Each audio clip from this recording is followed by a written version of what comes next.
हरिओम। चलो आज मैं आपको एक कहानी सुना रहा हूँ और ये कहानी है फूल कुमारी की। एक राजा थे, उनकी एक बेटी थी, नाम था फूल कुमारी। तो राजा और रानी दोनों बगीचे में जाकर बैठते और वहाँ पर वे फूलों का आनंद लेते। वहाँ रंग बिरंगे फूल खिले थे, गेंदा, गुलाब, जूही, हरसिंगार, तरह तरह के फूल खिले थे और उन फूलों पर रंग बिरंगी तितलियाँ आकर बैठती थीं। तो राजकुमारी, जिसका नाम फूल कुमारी था, वो उन तितलियों को पकड़ने के लिए दौड़ती और तितलियाँ उड़ जाती थी और वह हमेशा उन्हें देख करके, फूलों को, तितलियों को, पौधों को, वहाँ की हरियाली को देखकर बहुत खुश होती और ज़ोर ज़ोर से हंसती थी। बस थोड़े समय के बाद राजा और रानी कुछ आपस में बात कर रहे थे और फूल कुमारी वहाँ आकर के उनके साथ खेलना चाहती थी, हंसना चाहती थी, लेकिन राजा ने उसको डांट दिया, चुप रहो, क्या बार बार दौड़ के आती हो, क्या हंसती रहती हो। और जब ये फूल कुमारी ने सुना तो बहुत दुखी हो गई, उदास हो गई और चुप रहने लगी। अब वे घर आए, महल में चारों तरफ लोग काम में लगे हैं, हंस रहे हैं, बोल रहे हैं, आनंद कर रहे हैं, लेकिन जो फूल कुमारी है वो चुप है, उदास है, बोलती ही नहीं, किसी से बात नहीं कर रही है। तो ये सब देख करके राजा और रानी को बहुत तकलीफ हुई। उन लोगों ने पूछा कि आखिर तुम क्यों नहीं हंसती हो, क्यों नहीं बोलती हो। और फूल कुमारी चुप रहती। राजा बहुत परेशान, रानी परेशान कि फूल कुमारी चुप रहती है, बोलती नहीं है, हंसती नहीं है, अभी क्या किया जाए। उन्होंने अपने मंत्रियों को बुलाया, सिपाहियों को बुलाया, उनसे कहा कि फूल कुमारी के ले जाओ और फूल कुमारी को घुमाओ, टहलाओ, बात करने की कोशिश करो, वो हंसे। तो मंत्रियों ने कोशिश की, जो वहाँ सैनिक थे उन्होंने कोशिश की, लेकिन फूल कुमारी थी कि हंसती नहीं थी। एक बार चुप, बस चुप। अब राजा और परेशान हुए। फिर राजा ने वहाँ पर सबसे कहलवाया कि जो मेरी बेटी को हंसा देगा मैं उसे मुँह मांगा इनाम दूंगा। यह सुन कर के वहाँ पर जो जादू दिखाने वाले लोग थे, अलग अलग, वे आकर के जादू दिखाने लगे। एक जादूगर आया, उसने एक कागज़ लिया और कागज़ को अपने हाथ से यूँ किया तो उसमें से एक फूल खिल गया। सब लोग हंसे, लेकिन राजकुमारी नहीं हंसी। फिर उसने एक पिंजरा लिया, उस पिंजरे को उसने खोल कर दिखाया, उसमें कुछ नहीं था। पिंजरे को कपड़े से ढक दिया और उसने जादू की छड़ी घुमाई और उसके बाद कपड़ा हटाया तो उसमें तोता था जो टें टें कर रहा था। सब लोग आश्चर्य में पड़ गए, खूब तालियां बजाए और हंसे, लेकिन फूल कुमारी चुप, न हंसी, न बोली, न देखा। इस तरह से चला गया। फिर एक डांस करने वाली लड़की, नाचने वाली लड़की आई।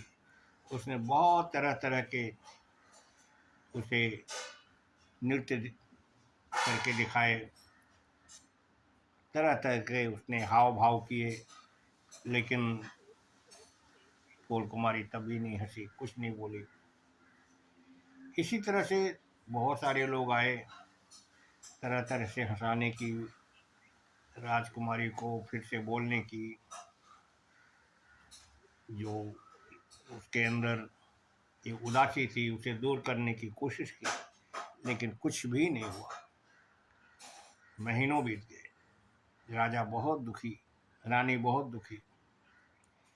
तभी एक लड़का आया जो फूल कुमारी से 2 साल बड़ा था, और उसने कहा कि मैं फूल कुमारी से मिलना चाहता हूँ। राजा ने फूल कुमारी को बुलवाया, महल के सारे लोग आए, आसपास के लोग आए, बैठ गए। तब उस लड़के ने कहा कि मैं एक बकरा लाया हूँ, मेरा बकरा बहुत अच्छा खेल दिखाता है। तो लोगों ने तालियां बजाई और कहा दिखाइए। अब उस लड़के ने क्या किया कि बकरे को, जो कि वो एक कपड़े से ढक के लाया था, कपड़ा हटाया तो बकरा उसमें से मैं करता हुआ आ गया। अब लड़के ने इशारा किया तो बकरा जो 4 पैर पर खड़ा था अब 2 पैर पे खड़ा हो गया। सब लोगों ने तालियां बजाई। फिर उस लड़के ने कहा बकरा तू नाच, तो बकरा जो है वो नाचने लगा। सब लोग हंसे, सब ने तालियां बजाई। तरह तरह के जो खेल थे वो बकरे से करवाए गए, लेकिन राजकुमारी बिल्कुल शांत, चुप। तो जो लड़का था उसने कहा अब मैं खेल दिखाता हूँ। उसने बकरे को एक किनारे बांध दिया, उसने शुरू किया। तो उस लड़के ने एक टोपी लगा रखी थी और ऊपर लाल रंग का एक कुर्ता, नीचे हरे रंग का पायजामा, और उस हरे रंग के पायजामे पर एक नीले रंग की उसने अंडरवियर पहनी थी, जैसे आपने देखा होगा वो शक्तिमान पहनता है। और जूता, मोजा, सब रंग बिरंगा। तो उस लड़के ने अपना काम शुरू किया। तो पहले तो उसने जो है चारों तरफ दौड़ लगाई। फिर उसने जो है अपने आप को बंदरों की तरह उछाला, तो उसकी टोपी नीचे गिर गई। तो सब लोग हंसने लगे और कोई नहीं हंसा। तो वो थी फूल कुमारी, वो नहीं हंस रही थी। फिर उसने एक खेल दिखाया। उसने अपना कुर्ता निकाला और हवा में उछाला, और उछाल करके इस तरह से किया कि जैसे कुर्ता आके उसके ऊपर पड़ गया और पहन लिया हो। सब लोग हंसे, वाह वाह वाह किए।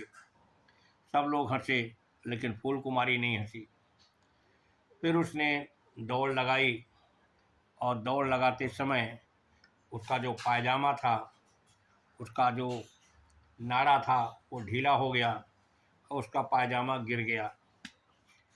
तो इस तरह से वो जब पायजामा गिरा तो अंदर उसने जो अंडरवियर पहने हुए था वो दिखाई देने लगा। और उस समय फूल कुमारी को हंसी छूट गई और फूल कुमारी हंस पड़ी।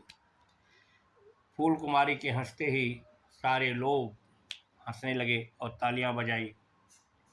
राजा ने कहा बोलो खेल दिखाने वाले लड़के, तुम्हें क्या चाहिए, मैं तुम्हें मुंह मांगा इनाम दूंगा।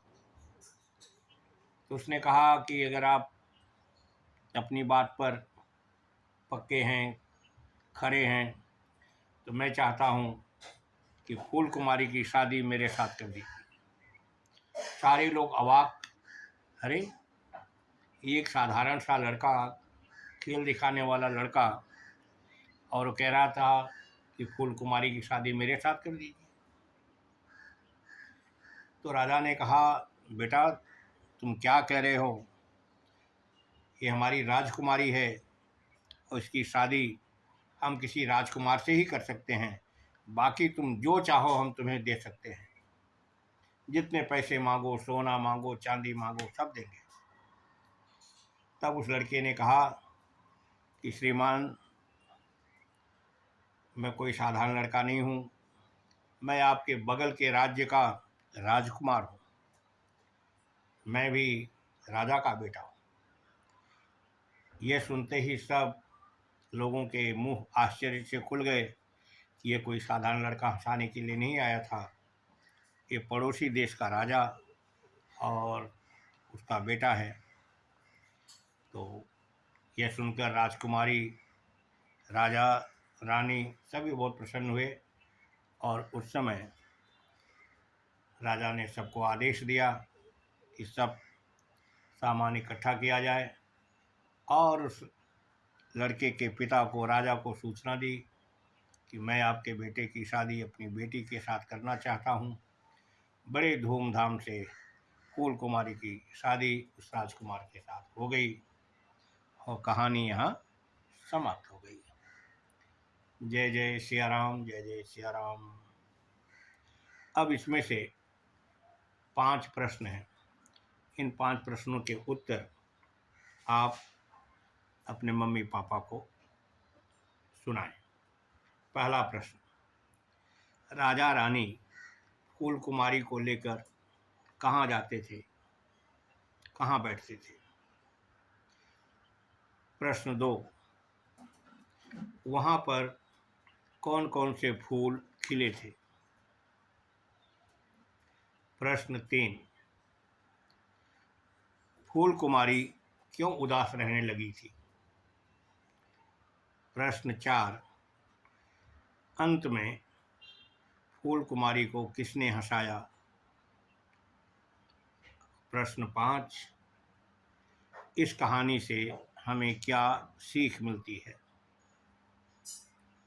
आज के लिए बस इतना ही।